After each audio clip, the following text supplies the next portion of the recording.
The goblins love stories, especially fairy tales, and they always wanted to hear more. Well, I love stories too, Grandpa. As do I. But the goblins were obsessed with them. They couldn't just enjoy their stories like you or me. They based their whole lives around them, collecting and hoarding everything they could from their treasured tales, even if it meant stealing.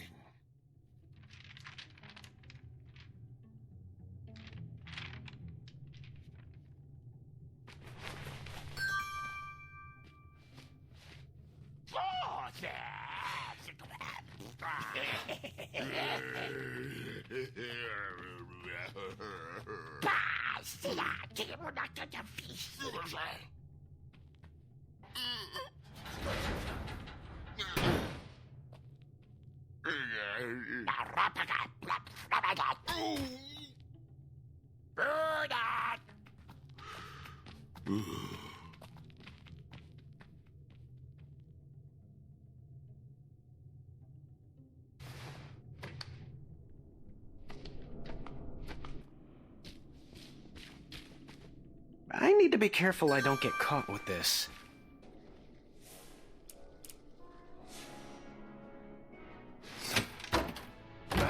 You guys better go.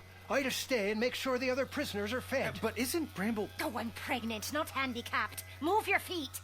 Oh, and thanks, Big Boo. You're welcome, my little sugar cube.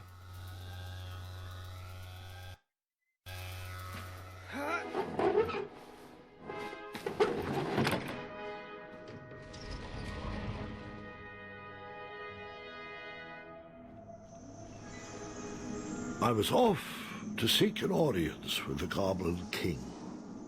If I could get my hands on his key, perhaps I could set the other prisoners free. Hold up. Did you have a particular reason for choosing Bramble? She had given so much compassion to the world, it was time to give some back to her. But the Hobblepots could have whipped up a potion to take all those rock bottoms out.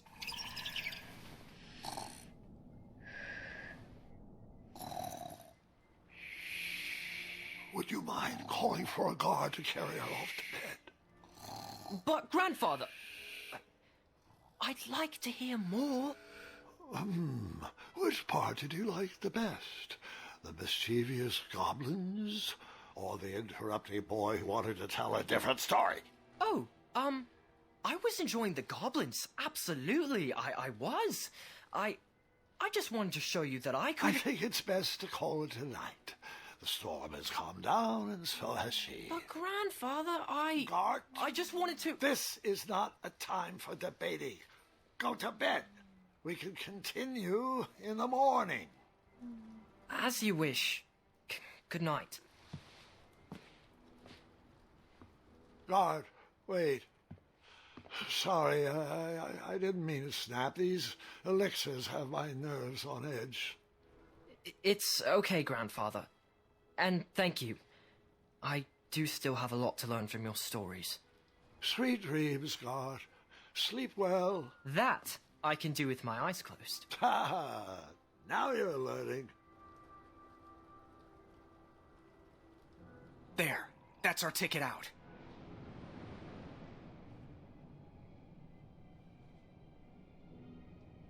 I'm not sure I like this idea. I'll go ahead. Stay back.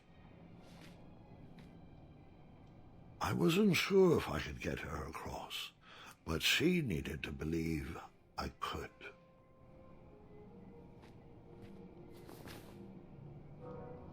Forward. Thanks, Your Majesty.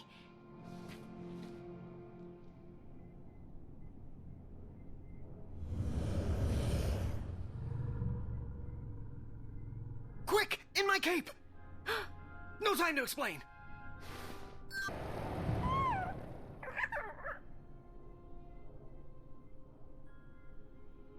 Nightmares come in many forms. Once you realize what you are actually afraid of, you can start to deal with the fear.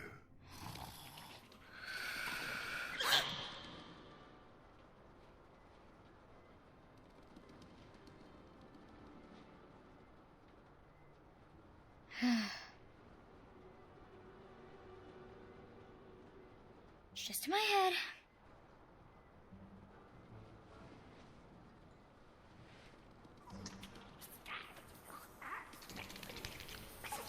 It's not gonna work. I'm not afraid of you.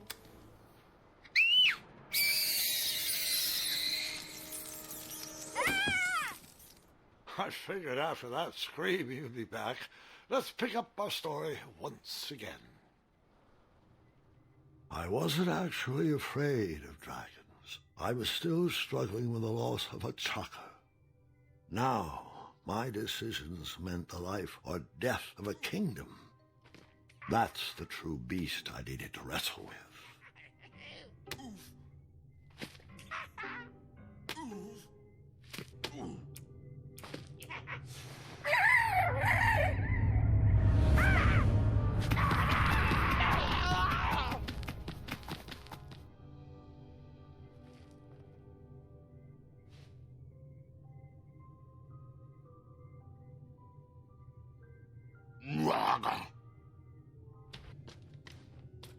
I didn't need to wear his crown to be a great king. My old hat suited me just fine, and Daventry was ready for a new adventure.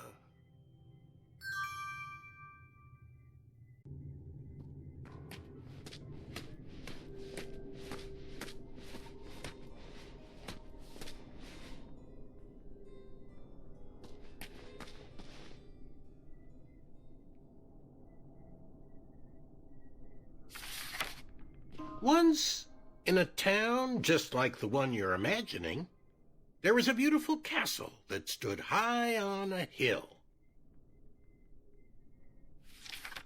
All were welcome here. Well, everyone except for the pests. The townspeople cried out to their king, "We must be rid of these rats! They're scaring our children and stealing our cheese. One even ate a baby." The town had become very unpleasant indeed. Every morning, gold coins clanged through the water well carrying wishes for a better town, but the rats remained. The king, in his finite wisdom, had also been casting wishes, for he desperately needed a plan. As wishes would have it, a wandering piper appeared at the castle gates.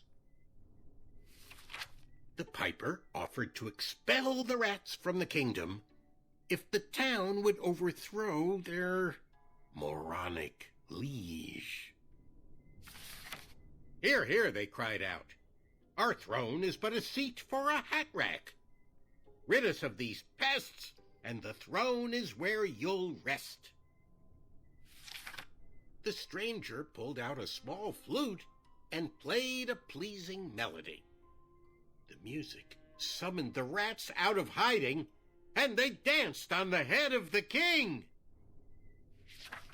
The king shrieked a high-pitched squeal, but the piper continued his song. The rats were led back to the wooded forest where they belonged.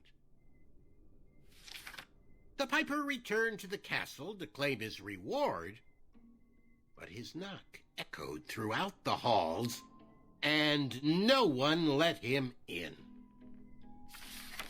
He raised his pipe, and a new melody was played. He watched the drawbridge lower, and a mesmerized kingdom pranced to his side. With a few simple notes and a turn on the heel, the stranger led them from the castle to the deep, dark caverns below. The throne is now empty, and the well doesn't clang anymore. Manny knew exactly what to write to incite the horde. He chose every word carefully, fully knowing how the goblins would react to his story. Oh, it was brilliant. They did all the dirty work, and he just sat back and watched. I thought I had bested him in the duel of wit, but the mind games were just beginning.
Do nightmares ever come true? Of course, but real monsters are far easier to deal with than imaginary ones.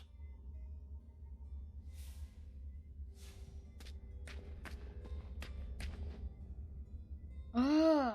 Goblins ruin everything.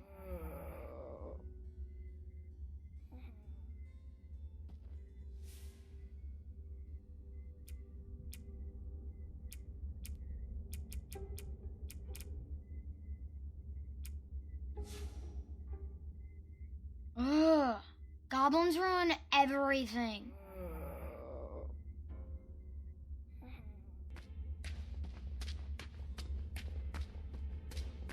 Es ist alles Tode.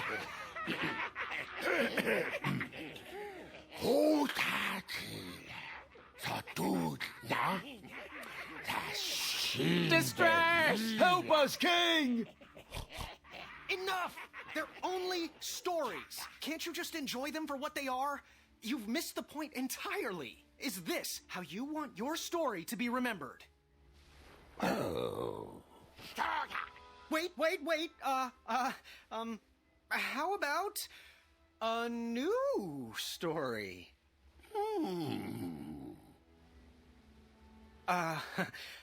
Once upon a time, there lived, let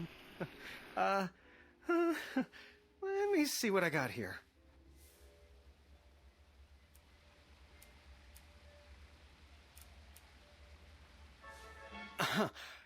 Let me try that again. There lived, let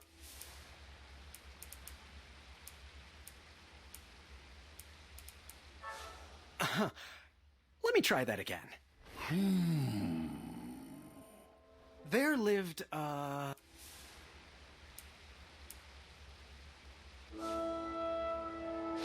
There lived a sweet little goblin who loved adventures.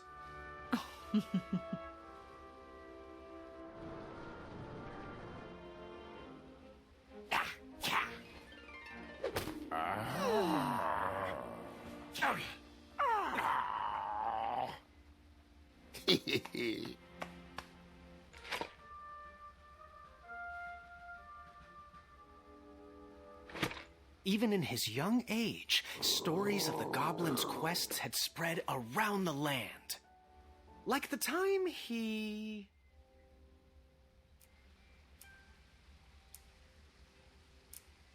bear-hugged a basilisk. No, that can't be right. Wait a minute here. Outsmarted a quizzical griffin. In fact, his adventures were so legendary, the goblins decided to make him king. But the goblin adventurer was out of his element and overwhelmed with the work it took to run a successful kingdom. His friends offered their... wisdom.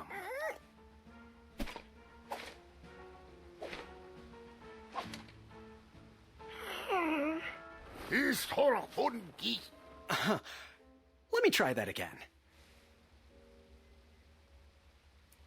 Heart. this one. But it wasn't enough. He was afraid he would never live up to the king who came before. It got so bad that the goblin gave up. But when packing up his things to run away from the castle, the goblin found... He found...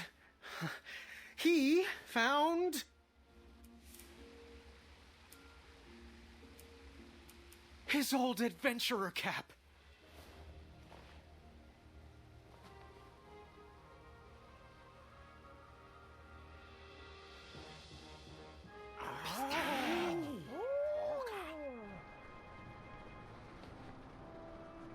And the goblin realized that he wasn't just here to continue the previous legacy. He was here to create his own. One filled with...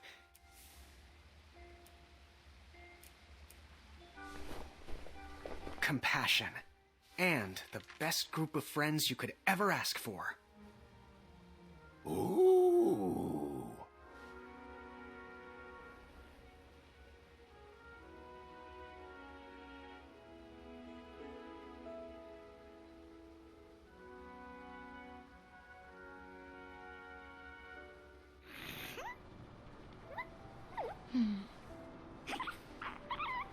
I shall call you King Nibbletooth the Third.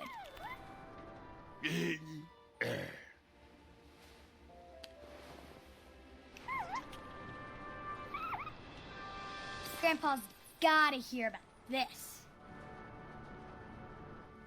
Told you he'd save us. No, I told you he'd save us. Well, I think it was me, actually. You know, I'm not even sure anymore.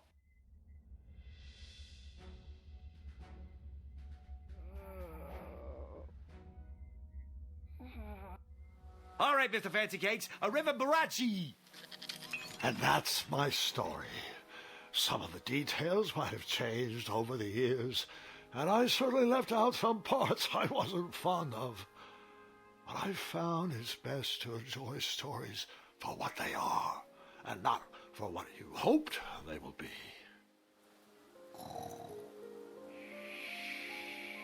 Ah, you've fallen asleep again, and I think it's time I do the same.